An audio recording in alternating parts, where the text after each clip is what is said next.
नमामि सद्गुरुं शान्तं सच्चिदानन्दविग्रहं पूर्णब्रह्मपरानन्दम् ईशम् आनन्दिवल्लभं गोविन्ददेवं वतिनां वरिष्ठं लब्धप्रतिष्ठं हरिभक्तिनिष्ठं ज्ञानेन्द्रगण्यं कृतभूरिपुण्यं विद्वद्वरेण्यं सततं स्मरामि। अभी तक हमने 12 प्रकार के यज्ञों का विवेचन कर लिया। अब अगले श्लोक में भगवान क्या कहते हैं, देखिए। वो कहते हैं यज्ञ शिष्टामृतभुजो यान्ति ब्रह्म सनातनं नायं लोकोऽस्य यज्ञस्य कुतोऽन्यः पुरुषोत्तम। हे पुरुषोत्तम, संबोधन है ये अर्जुन को। पुरुषोत्तम, कुरुवंश में जितने भी सज्जन हैं उनमें सबसे अधिक सज्जन तुम हो। तम प्रत्यय जोड़ा है इसमें। तम यानी जिसको हम ये सुपरलेटिव डिग्री कहते हैं। पुरुषोत्तम, कुरुवंश में जितने भी सज्जन हैं उसमें सर्वश्रेष्ठ है अर्जुन। क्या है बताया है कि यज्ञ शिष्ट अमृत भुजः। यज्ञ शिष्ट, शिष्ट का मतलब है अवशिष्ट, यानी यज्ञ के बाद बचा हुआ। अमृत भुजः यानी यज्ञ करने के बाद जो अमृतपान तुम करोगे। अब ये अमृतपान यानी क्या, देखिए। यज्ञों की तो अभी देख लिया कि 12 प्रकार के यज्ञ है। इस दुनिया में 12 प्रकार के लोग होते हैं। हर एक की मनोभूमिका अलग अलग होती है, हर एक की आस्थाएं निष्ठाएं कुछ अलग होती हैं, और अपनी अपनी आस्था के अनुरूप, अपने अपने निष्ठा के अनुसार जो भी यज्ञ उसको उसके लिए उचित होगा वो करेगा। और उसके बाद उसको जो अमृत मिलेगा। अमृत का क्या मतलब है, वो अमृत मत सोचिए कि जो स्वर्ग में होता है। भाई ये यज्ञ जो किए हैं इनमें हमने देख ही लिया कि त्याग, समर्पण और समाज का हित, इन भावनाओं से जो भी काम हम करेंगे वो करने के बाद जो एक संतोष मिलता है ना, वो संतोष ही तो अमृत के समान है। हाँ, होता क्या है, अब ये भी एक तरह से फल का दिखाना ही हो गया। ये अमृत मिलता है यानी फल मिलता है, और पहले ही बोल दिया है उन्होंने कि माँ कर्म फल है तुम कर्म के फल की तरफ नजर मत रखो। ये तो पहले ही बोल दिया है, दूसरा ही अध्याय में हो गया है ये। अब ये क्यों बता रहे हैं कि भाई अर्जुन अभी तुम जो हो थोड़े से उलझ गए हो, वैचारिक उलझन में फंसे हुए हो, तो संतोष नहीं है तुम्हारे मन में। ये अमृत तुम्हें मिलेगा तुम जब इस प्रकार से यज्ञ करोगे तो तुम्हें मिलेगा। ये कैसे बता दिया है कि जो यज्ञ शिष्ट अमृत भुजा, भुजा माने पान करने वाले, यज्ञ के बाद जो भी अमृत मिलेगा उसका पान जो करते हैं वो यान्ति ब्रह्म सनातनम, वो सनातन ब्रह्म को यान्ति, यान्ति माने जाते हैं, उसकी ओर जाते हैं, यानी उनकी यात्रा ब्रह्म की ओर शुरू हो जाती है। ये बतलाया है। अर्जुन के मन में ये भय है कि मुझे युद्ध करने से पाप लगेगा। तो भैया पाप नहीं है, कर्म तो करना ही है। ये कर्म कैसे करना है, यज्ञ समझ के करना है। और यज्ञ क्या है, यज्ञ माने कर्तव्य कर्म है, और कर्तव्य कर्म जो है वो त्याग भावना से, समष्टि की हित के भावना से जब तुम करोगे तब अमृत का पान करोगे, संतोष पाओगे। और वो संतोष ही एक तरह से, अरे ब्रह्मानंद शब्द हम बोलते हैं, ब्रह्म का आनंद माने क्या, यानी स्वर्ग या नरक या मोक्ष या जो कुछ भी है, ये सब होने के लिए हमें पहले मरना पड़ेगा ना। मरने के बिना न स्वर्ग है, न नरक है, न मोक्ष है। लेकिन जीते जी जब हम संतुष्ट रहेंगे, आत्मतृप्त रहेंगे, आत्ममग्न रहेंगे, तो अमृत के सिवाय दूसरा क्या है? और वही तो ब्रह्ममय स्थिति है। तो इसलिए यज्ञ शिष्टामृत भुजा, यज्ञ के बाद जो अमृत मिलता है उसका पान करने वाला जो है वो सनातन ब्रह्म से एक हो जाता है, एक रूप हो जाता है। यहाँ ब्रह्म के लिए शब्द दिया है सनातन। सनातन माने क्या? सना एक अव्यय है, उसका अर्थ है नित्य। जो नित्य रहता है वो है सनातन। बाकी सारी चीजें जो हैं हमें आनंद देने वाली बहुत सी चीजें होती हैं, उनसे हमें आनंद मिलता भी है, मगर वो आनंद होता है क्षणिक, उस समय के लिए, वो शाश्वत नहीं रहता, नित्य नहीं रहता। और नित्य आनंद जो मिलता है ना, वो केवल ब्रह्मानंद है। और इसलिए बोला है कि जो यज्ञ शिष्टामृत भुजः, यज्ञार्थ कर्म करने के बाद जो मन को संतोष मिलेगा वही अमृत है। और ऐसा संतोष पाने वाला जो है वो ब्रह्ममय हो ही जाता है जीते जी, उसके लिए मरने की आवश्यकता नहीं है। यहाँ एक वाक्य समाप्त हुआ। दूसरी लाइन में दूसरा वाक्य है कि नायम लोकोस्ति अयज्ञस्य। अयज्ञस्य, जो अयज्ञ है माने जो यज्ञ नहीं करता, उसके लिए तो न अयम लोकः कुतः अन्यः। अयम लोकः यानी ये लोक माने इहलोक। तो इहलोक की खुशियां भी उसे नहीं मिलती। मान लो अर्जुन युद्ध नहीं करता, हम उल्टा तो सोच के देखेंगे, युद्ध से ये बोलता है कि नहीं मेरा हाथ से ये पाप नहीं होगा, तो क्या होता है जी आगे? दुर्योधन को शह मिल जाता, दुर्योधन को खुशी हो जाता, और उसके जो अत्याचार हो रहे थे प्रजा की तरफ जो उसका भान ही नहीं था, वो तो अपने ही उसमें मगन था। और इससे ये होता कि सारे राज्य में दुराचार फैल जाता, सारा राज्य जो है वो माने उसका अधःपात हो जाता। और अर्जुन को या पांडवों को क्या खुशी मिलती? कुछ भी नहीं। तो अयम लोकः, ये इहलोक का सुख भी अयज्ञ को, यानी जो यज्ञ को नकारता है, यज्ञ के कारण, यज्ञ के लिए, यज्ञ के हेतु कर्म करने से जो जी चुराता है ना, उसको अयम लोकः भी न, यानी इस लोक का भी सुख नहीं है। कुतः अन्यः, यानी अन्य लोक यानी परलोक। तो परलोक के सुख की क्या बात करते हो? परलोक का सुख यानी दो तरह का होता है, या तो स्वर्ग मिले या मोक्ष मिले। तो दोनों की बात क्या करते हो? अरे भाई जीते जी यहाँ पर भी जब तुम सुख नहीं पाओगे तो आगे की क्या बात करते हो? और फिर बोला है कुरुसत्तम, तुम कुरुवंश के सबसे सज्जनों में तुम श्रेष्ठ हो, तुम ये सोचो। इसलिए उसको उसके वंश का स्मरण दिया गया है कि तुम कुरुवंशी हो, और कुरुवंश में आज तक कोई बुरा आदमी हुआ नहीं है, सारे राजा लोग अच्छे हुए हैं, उस वंश के तुम हो, उनके वंश का दीपक हो। और ऐसा होते हुए तुम ये क्या सोच रहे हो?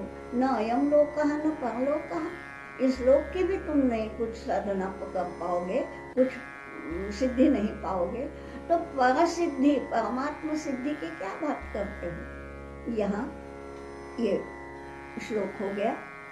और अब अगले श्लोक में पूरा सार बता दिया है। ये जो अभी तक का जो विवेचन है उसका पूरा सार थोड़े में बता दिया है अगले श्लोक में। अगला श्लोक है 32वां। एवं बहुविधा यज्ञा वितता ब्रह्मणो मुखे कर्मजान् विद्धितान् सर्वान् एवं ज्ञात्वा विमोक्ष्यसे। एवं ज्ञात्वा विमोक्ष्यसे। एवं ज्ञात्वा, एवं यानी हिंदी का अर्थ नहीं लेना, एवं यानी इस प्रकार से ज्ञात्वा, जानकर, इस प्रकार से सब जान लोगे। जब तुम ये सब इस स्थिति को जब बूझ लोगे तब विमोक्ष से, तब तुम मुक्त हो जाओगे। विमोक्ष यानी एक तो वो मोक्ष है ही जो हम देहपात के बाद किसी को मिलता है, वो तो ठीक है, लेकिन जीते जी भी तुम जीवन मुक्त का आनंद अनुभव कर पाओगे। विमोक्ष से तुम्हें मुक्ति मिलेगी। दो प्रकार की मुक्ति है, मानसिक उलझन से मुक्ति और भवताप से मुक्ति। ये जो संसार की जो चीजें हैं, माया मोह, इससे भी मुक्ति। ये दोनों से मुक्त तुम हो जाओगे। कब?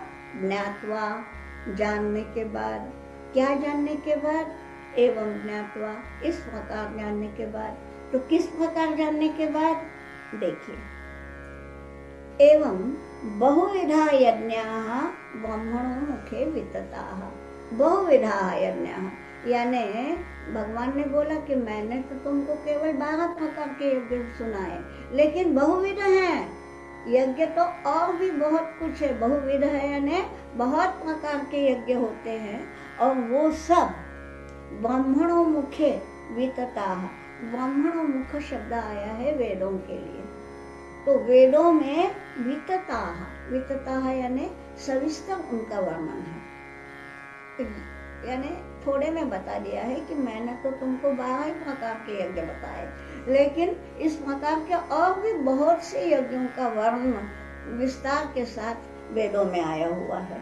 लेकिन ये समझ लो, एवं ज्ञात्वा विमोक्ष से क्या समझने से तुम मुक्त हो पाओगे? कर्मजान विद्धि तान सर्वान, ये है महत्व का। तान सर्वान, उन सारे यज्ञों को, यानी जो मेरा बताए 12 हैं ही, उसके बाद भी, उससे अलावा भी जो वेदों में और भी यज्ञों का वर्णन है, तान सर्वान, उन सभी यज्ञों को तुम समझ लो कि वे यज्ञ कैसे हैं। कर्मज, कर्मजान विद्यतान सर्वान, विद्य यानी जान लो, कि तुम उन सारे यज्ञों को पहले जान लो कि वे सारे यज्ञ कर्मज है। कर्मज यानी क्या? कर्म से ही उत्पन्न होते हैं। अगर हाथ पे हाथ धरे रहने से कुछ भी प्राप्त नहीं होगा, निठल्ले बैठ गए तो कुछ भी प्राप्त नहीं होगा। कर्म तो करना ही है। तो तान सर्वान यज्ञान कर्मजान विद्धि, सारे जो यज्ञ हैं वो कर्म से ही उत्पन्न होते हैं, ये तुम समझ लो। यानी कर्म अनिवार्य है। हाँ, ये बात है कि उन कर्मों के पीछे कामना ना हो, और कामना हो भी तो ऐसी हो कि सबकी भलाई हो, मेरा भला हो, ये कामना ना हो। और ऐसा जो है ये सारे यज्ञ है, लेकिन कर्म से छुटकारा भैया कहीं भी नहीं है। कर्मजान विद्यतान सर्वान, ये है साफ। ठीक है, फिर बाद में अगले श्लोक में क्या बताते हैं? श्रेयान् द्रव्यमयाद् यज्ञात् ज्ञान यज्ञ परन्तप सर्वं कर्माखिलं पार्थो ज्ञाने परिसमाप्यते। क्या बतलाया है? द्रव्यमयाद् यज्ञात् ज्ञान यज्ञ श्रेयान, हे परंतप। परंतप संबोधन है अर्जुन के लिए कि हे अर्जुन, तुम परंतप हो, शत्रुओं को ताप देने वाले हो। ये परंतप का अर्थ वही है। पर यानी शत्रु, उनको तप यानी ताप देने वाले। तो तुम एक बार हाथ में धनुष उठाओगे तो शत्रुओं की तो हो ही जाएगी सब। तो तुम परंतप हो, ये समझ लो कि द्रव्यमयाद् यज्ञात् ज्ञान यज्ञ श्रेयान। श्रेयान यानी उच्च दर्जा का है, उच्च श्रेणी का है। कौन सा? ज्ञान यज्ञ।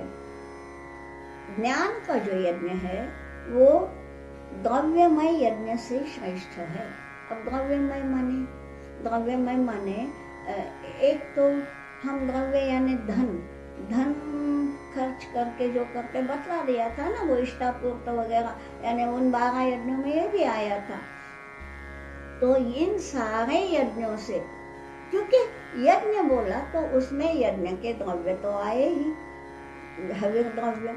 तो ये द्रव्य के साथ जो यज्ञ किए जाते हैं उन सारे द्रव्यमय यज्ञों से श्रेष्ठ यज्ञ कौन सा है? तो ज्ञान यज्ञ है। ठीक। और ज्ञान यज्ञ क्या है? जो कर्मजन्य नहीं है। देखिए पहले क्या बतलाया पिछले श्लोक में कि जो सारे जो कर्म बतलाए गए हैं, सारे जो यज्ञ बतलाए गए हैं, वो सारे के सारे यज्ञ कर्मजन्य है, कर्म से ही उनको किया जा सकता है। लेकिन जो ज्ञान यज्ञ है उसके लिए वो कर्मजन्य नहीं है, कर्म से छुटकारा नहीं, परंतु कर्मों के कारण नहीं है, ज्ञान के कारण वो कर्म हुए हैं। तो कैसा है? अर्जुन को डर क्या है कि मेरे कर्मों के कारण पाप हो जाएगा, मेरे हाथ से मेरे गुरुजनों की हत्या हो जाएगी। ये जो लग रहा है ना, कर्म से मैं कर्म बंधन में, पाप में मैं लिप्त हो जाऊंगा। तो ये बतलाया है कि एक बार ज्ञान यज्ञ तुम करो, यानी ज्ञान पर अधिष्ठित कर्म से युक्त। कर्म से तो छुटकारा नहीं है, पर कर्म यानी केवल कर्म ना हो, उनको अधिष्ठान हो ज्ञान का। तो सर्वम कर्म अखिलम कर्म ज्ञाने परिसमाप्यते। ज्ञान में ये सारे कर्मों का जो बंधन है ना, वो समाप्त हो जाता है। अब ज्ञान यानी क्या और सर्व कर्म यानी क्या? तो सर्व कर्म यानी ये जो बतलाया गया है ना कि शरीर वांग मनोभिर्यत कर्म, शरीर से होते हैं, मन से होते हैं, वाणी से होते हैं। देखिए, या तो हम देह से कुछ काम करते हैं, कई दफा ये होता है कि हम देह से तो काम नहीं करते, पर मन में संकल्प होते हैं, मन में उसका पूरा का पूरा खाका हम खींच लेते हैं और बाद में कर्म करते हैं। तो कुछ कर्म जो है वो हाथ से होते हैं, कुछ कर्म हाथ से नहीं मन से होते हैं, और कुछ कर्म जो है वो वाणी से होते हैं। वाणी से होते हैं यानी झगड़ा करने के लिए जरूरी नहीं है कि हम हाथ में शस्त्र ही उठाएं। अरे कड़वा बोलने से भी झगड़ा होता है ना, तो ये वाणी से कर्म हुआ बुरा कर्म, और उसी वाणी से अच्छा कर्म भी होता है। किसी को अपने मधुर वाणी से आकर्षित करना भी अपना ध्येय ना रहे, अपनी मधुर वाणी सुनाओ, आप भी खुश वो भी खुश, तो ये भी एक कर्म है। तो शरीर वांग मनोभिः तीनों प्रकार के जो कर्म है वो इसलिए सर्वम कर्म बोला है। और ये सारे कर्म जो है ना, फिर उनमें कुछ सात्विक कर्म होंगे, कुछ राजस कर्म होंगे, कुछ तामस कर्म होंगे, यानी तीनों गुणों पर अधिष्ठित भी कर्म हो सकते हैं। तो ये सर्वम कर्म सभी प्रकार के, चाहे वो देह से हो, वाणी से हो या मन से हो, चाहे वो सात्विक हो, तामस हो, राजस हो, कैसे भी कर्म हो, सर्वम कर्म परिसमाप्यते, उनकी समाप्ति हो जाएगी। इसके लिए पहले वो बतलाया है कि कर्म अकर्म विकर्म क्या है। तो कर्म और विकर्म, अगर विकर्म का अर्थ आप विपरीत कर्म लेते हैं, निषिद्ध कर्म लेते हैं, तो वो सारे के सारे अकर्म हो जाएंगे। यानी कर्म तो करना ही है, लेकिन उन कर्मों में यदि अधिष्ठान यदि ज्ञान का है, तो वो कर्मों का जो फल है, कर्मों का जो बंधन है, वो सारा का सारा समाप्त हो जाएगा। होता क्या है, हमारे अंतःकरण में 3 प्रकार के विकार होते हैं। उनको बोला जाता है मल, विक्षेप और आवरण। मल यानी क्या?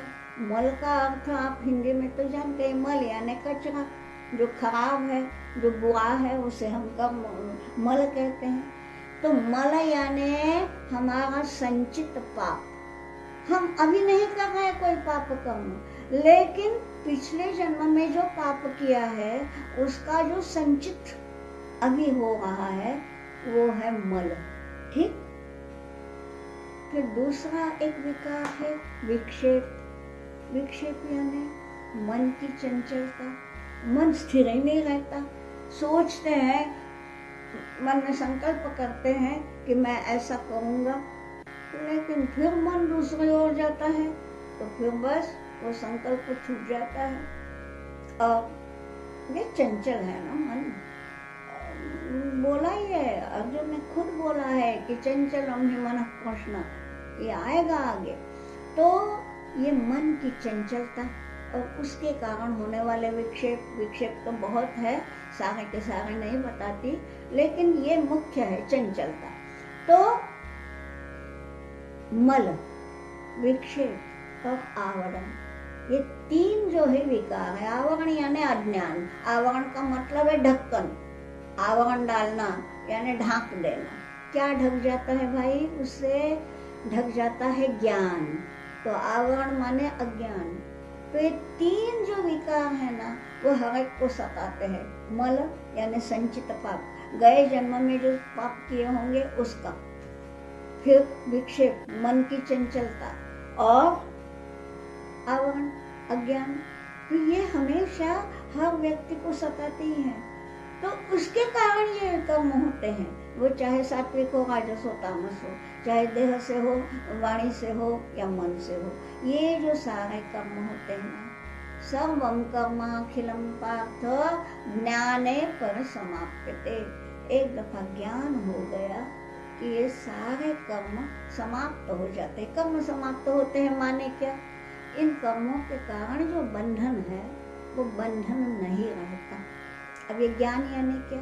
ज्ञान यही है कि जो हमें करना है वो अच्छा हो, समाज के हित के लिए हो, कर्तव्य से हम चूके नहीं, और जो हमारे वर्ण आश्रम के अनुकूल है वो कर्म हमें करना ही है। ये है ज्ञान। ठीक? तो ज्ञाने ज्ञाने सर्वं कर्म परिसमाप्यते। ये एक बहुत बड़ा एक संदेश गीता जी हमें देती हैं। अब ये ज्ञान में सब कुछ मिल जाएगा, लेकिन भाई ये ज्ञान कैसे प्राप्त करें? तो इसके लिए बोला है अगला श्लोक, तद्विद्धि प्रणिपातेन परिप्रश्नेन सेवया उपदेक्षन्ति ते ज्ञानं ज्ञानिनस्तत्त्वदर्शिनः। तद्विद्धि, तद यानी वो यानी ज्ञान, तद्विद्धि, उस ज्ञान को जान लो। अगर जान तो लो, कैसे जान ले, किससे जान ले? तो कैसे बतलाया है? तीन तरीके बतलाए हैं। एक तो प्रणिपातेन, प्रणिपात करना यानी नम्र रहना, गुरु के सामने हाथ जोड़ के रहना, गुरु की हर आज्ञा जो है उसका पालन करना। प्रणिपात से भी ज्ञान मिलता है। अगर गुरु आपको ज्ञान दे रहा है और आप उसके सामने हमेशा ऐसे ही रहो कि हाँ ऐसा क्यों, ऐसा क्यों, नहीं भाई ये तो ठीक है, अपनी जो डिफिकल्टीज है वो तो गुरु के सिवाय दूसरा कौन हल करेगा। तो गुरु को डिफिकल्टीज तो पूछनी ही है, उसमें कोई पाप नहीं है, लेकिन वो पूछते समय भी विनम्रता का भंग ना हो, विनयशील रहे, प्रणिपाते न। ठीक है? तो नम्रता पूर्वक जो रहेगा ना, वही ज्ञान का भागी हो जाता है। आप देखिए ना, जो बड़े बड़े ज्ञानी हैं वो कितने विनम्र होते हैं, और जिनको उतना सा ज्ञान है ना, उनको देख लो, वो समझते हैं कि मैं बड़ा ज्ञानी हूँ, यानी उनके मन में अहम भाव आ जाता है। अगर भाई अहम भाव आ गया माने ही आपको ज्ञान नहीं है। ज्ञान तो वही बतलाता है कि अहम को भूल जाओ, और अहम को जब भूल गया आदमी तो अपने आप विनयशील बन जाता है। तो इसलिए विद्या विनयेन शोभते, बतलाया है कि जो विद्या है वो विनयेन शोभते, जो विनयशील है उसी से वो शोभित होती है। क्या बतलाया है? एक ज्ञान कैसे मिले? प्रणिपातेन, ये एक मार्ग हो गया। दूसरा कौन सा मार्ग है? परिप्रश्नेन, प्रश्न करो, जिज्ञासु हो, प्रश्न अवश्य पूछो। जिज्ञासा होना भी तो जीवंतता का लक्षण है। अगर आप में कुछ जिज्ञासा ही नहीं है, जो भी बतलाया आपने बस रट लिया, ज्ञानी नहीं हो पाओगे। आप तोता बनोगे। तोता तोता क्या करता है, मालिक जो बताता है वो रट लेता है। मालिक बोलता है बोलो सीताराम, वो बोलेगा सीताराम। उसको न सीता को ने मालूम, न राम को ने मालूम, न कुछ भी, बस उसने बोला और इसने रट लिया। तो भैया हमें वैसे तोते नहीं बनना है, समझना है। तो समझना है तो नेचुरली जिज्ञासा पैदा होगी, और मन में जिज्ञासा पैदा होगी तो प्रश्न आ ही गया। लेकिन इसलिए परिप्रश्न का जो क्रम है ना, वो दूसरा रखा है। पहले क्या बतलाया है, प्रणिपाते न, जिज्ञासा का शमन तो होना ही चाहिए। गुरु के साथ प्रश्न तो पूछना ही चाहिए, लेकिन वो प्रश्न पूछते समय नम्रता को बिल्कुल ना भूले। इसलिए पहले बतलाया है प्रणिपाते न, फिर बतलाया है परिप्रश्न न, और तीसरा क्या बताया है, सेवया, सेवा करने से। गुरु की सेवा करने से भी ज्ञान होता है। आपका विश्वास नहीं ना, आप बोलेंगे गुरु की सेवा करने से कैसे क्या ज्ञान मिलेगा। पहला दोनों तो ठीक है, विनयशील रहे और जिज्ञासु रहे, यानी हम प्रणिपात भी करें और परिप्रश्न भी करें। यहाँ तक तो आपको समझ में आ गया। सेवा करने से आपको उदाहरण बताती हूँ। आपने संत श्री गुलाबराव महाराज का नाम सुना होगा। उनके पट्ट शिष्य थे बाबा महाराज पंडित। मगर पट्ट शिष्य तो तब हुए, आज हम बोलते हैं जब इन्होंने समाधिस्थ हो गए, जब गुलाबराव महाराज। उस समय बाबा जी महाराज की आयु थी केवल 19 वर्ष, और अब तक का उनका जो वो 15 साल के आ गए थे उनके पास, और 4 साल केवल सेवा की, यानी उनकी धोती धोना, उनके कपड़े धोना, उनका जो उसमें सोगड़ा समझते हैं क्या, वो वैसा खाना बनाना, तो वो मैंने शुद्ध तरीके से उनका भोजन पकाना, ये सब करना। फिर कहीं उनका कमरा झाड़ू पोछा लगाना, उनकी पूजा की तैयारी करवा देना, यही सब इसी में उनके लिए खाना बनाओ, उनके बर्तन धो, उनके कपड़े मांजो, उनका घर साफ रखो, यही सब करने में उनका सारा दिन बीत जाता था। तो होता क्या था कि जब गुलाबराव महाराज का प्रवचन होता था तो प्रवचन सुनने वाले तो सामने बैठे हैं, और बाबा जी महाराज पंडित वहाँ काम में है, कहीं कपड़े धोने के लिए नदी पे गए हैं, यानी उन्होंने कभी प्रवचन सुना ही नहीं जी उनका। अब क्या हुआ, तो गुलाबराव महाराज तो समाधिस्थ हो गए। अब सामने जो उनके बड़े बड़े पंडित लोग उनके शिष्य थे, तो उन लोगों में चर्चा हुई कि उनका पट्ट शिष्य किसको बोले, क्योंकि महाराज जी ने कुछ बतलाया ही नहीं था, तो अब कौन हो। तो ऐसा हुआ कि गुलाबराव महाराज का जो सबसे कठिन ग्रंथ है उसके ऊपर विवेचन करें, प्रवचन करें, और जो प्रवचन सबसे अधिक अच्छा करेगा उसी को पट्ट शिष्य कहेंगे। ठीक है, तो अब हर कोई पंडित थे, प्रवचन को सुनते थे, बराबर नोट्स लेते थे। अब हर एक को लगता था नहीं मैं नहीं कर पाऊंगा, तो किसी ने ताना मारने की दृष्टि से, हाँ अरे उसको बोलो ना पंडित को। पंडित क्यों, उनका सरनेम पंडित था, लेकिन लोग बाग उसका मजाक उड़ाते थे, ये काय का पंडित, उसको तो कुछ आता रहता नहीं, वो बस कहीं कपड़े धो रहा है तो कहीं बर्तन मांज रहा है, काय का पंडित, सरनेम पंडित था उनका। तो बोले अरे उसको पंडित को बोलो ना। और बोला गया कि आओ भाई पंडित तुम बोलो। उनके मन में कोई विक्षेप नहीं, कोई हलचल नहीं। ठीक है बोले, अगर उनकी मर्जी होगी तो मैं बोल लूंगा।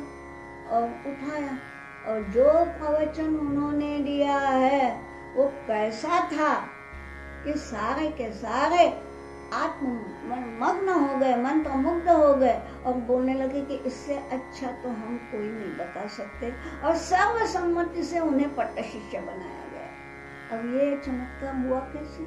जिसने कभी कुछ सुना ही नहीं था वो कैसे बोला? अब सुनिए, जब महाराज समाधिस्थ हुए तब ये 19 साल का बालक, युवा है लेकिन बालक ही कहो, उनको कुछ सूझ ही नहीं रहा था, क्योंकि उनका सारा दिन केवल उनकी सेवा में बीतता था। अब जिनकी सेवा करना वो ही नहीं दिख रहा है, मैं क्या करूं?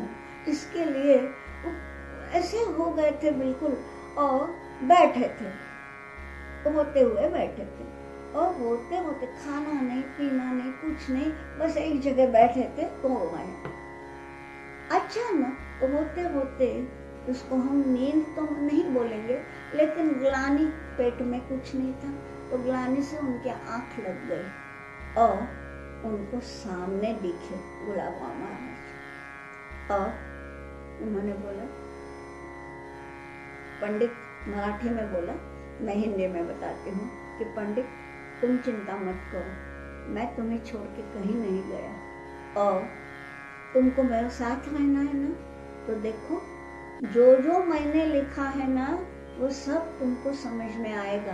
तुम एक काम करो, जाके देखो, तुम्हारे तकिए के नीचे एक पुड़िया मिलेगी, उस पुड़िया में जो है ना विभूति रखी है मैंने, वो तुम चाट लो, तुमको सारा का सारा ज्ञान आ जाएगा।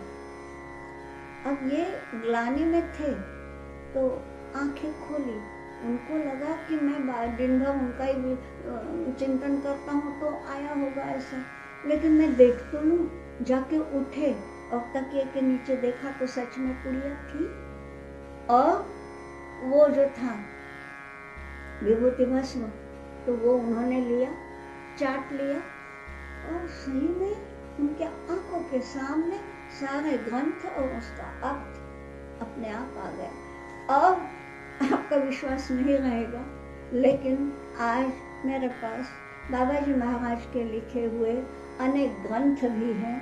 आप देखिए, उनको कौन सा क्या नहीं है समझ में आया। अगर 15 साल का बच्चा उनकी सेवा में आ गया, स्कूल नहीं, कुछ नहीं, कुछ नहीं, इनके प्रवचन भी नहीं, 19 साल का हो गया, 4 साल इसमें सेवा में बिताए, उस सेवा का ये परिपाक था कि उनको, उनके ऊपर गुरु की कृपा हो गई। ये है ज्ञान सेवया, तद विद्धि पाणिपातेन परप्रश्नेन सेवया। वो ज्ञान जो है वो कैसे कमाओगे तुम? तो 3 प्रकार बताए हैं, या तो पाणिपात से, या परप्रश्न से, या सेवा से। अगर तीनों है तो बहुत अच्छी बात, पर तीनों प्रकारों से, तीनों में से किसी एक प्रकार से भी ज्ञान मिल सकता है। और क्या बतलाया है कि ज्ञानिनः तत्वदर्शिनः ज्ञानिनः ते ज्ञानम उपदेक्षन्ति।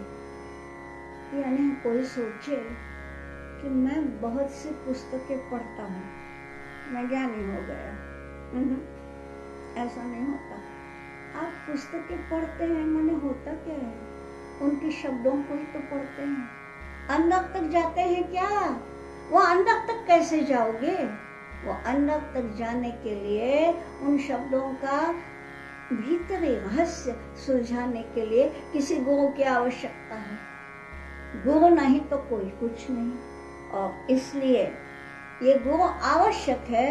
और यहाँ इस उन्हीं गुरुओं को कहा है तत्वदर्शिनः ज्ञानिनः, जो तत्वदर्शी है। देखिए तत्व, अब इसका भाषांतर तो नहीं होता, तत्व को क्या कहेंगे हम?